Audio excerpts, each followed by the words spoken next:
नमस्कार मित्रांनो, मी सागर Holkar Aniket multi services या आपल्या चॅनलवर स्वागत करत आहे. तरी मित्रांनो, आज आपण विद्यार्थ्याच्या स्कॉलरशिप संदर्भात बघणार आहोत. भारत सरकारची शिष्यवृत्ती या योजने संदर्भात बघणार आहोत. हा फॉर्म कसा ऑनलाईन करायचा, कसा रजिस्ट्रेशन करायचं, कसं लॉग इन करायचं, कसं सर्व पूर्ण भरायचं आहे ते बघणार आहोत. प्रथमतः पार्ट 1मध्ये आपण लॉग इन रजिस्ट्रेशन कसं करायचं आहे तो बघणार आहोत. तर चला मित्रांनो, प्रथमतः आपल्याला महाDBT.महाराष्ट्र.gov.in या शासकीय संकेतस्थळावर जायचं आहे. आपल्याला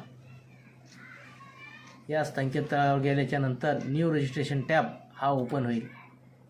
यामध्ये ॲप्लिकेशनचे नाव म्हणजे ज्या विद्यार्थ्याचं आपल्याला रजिस्ट्रेशन करायचं आहे, गडबड करायची नाही, व्यवस्थित भरून घ्यायचं आहे. जे विद्यार्थ्याचं आपल्याला रजिस्ट्रेशन करायचं आहे त्याचं पूर्ण नाव टाकायचं आहे. नाव टाकून झाल्याच्या नंतर आपल्याला हवं ते युजर नेम टाकायचं आहे. व्यवस्थित टाकायचं आहे, गडबड करायची नाही आहे. आपल्याला हवं ते नाव टाकू शकतो. एखाद्या वेळेस जो आपण टाकलेला आहे तो तिथं दिलेला असतो, ऑलरेडी घेतलेला असतो, त्याच्यामुळे तसं एरर येत असते.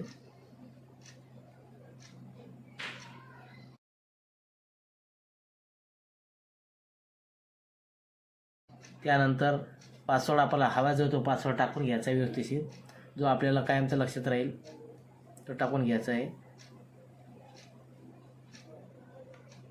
टाकल्याच्या नंतर मोबाईल नंबर टाकायचा आहे. मोबाईल नंबर टाकल्याच्या नंतर OTP घ्यायचा आहे. एक जो रजिस्टर मोबाईल आपल्याला करायचा आहे त्यावर कॅप्चा भरायचा आहे. कॅप्चा भरून रजिस्टर करायचं आहे. रजिस्ट्रेशन पूर्ण होईल. पूर्ण झाल्याच्या नंतर आपण ॲप्लिकेंट लॉग इन हेअरमध्ये आपला जो युजर ID तो टाकून घ्यायचा आहे, पासवर्ड टाकून घ्यायचा आहे आणि कॅप्चा भरून लॉग इन करायचा आहे. तर बाकीचं जो डिटेल आहे ते आपण पार्ट 2मध्ये बघणार आहोत. धन्यवाद मित्रांनो.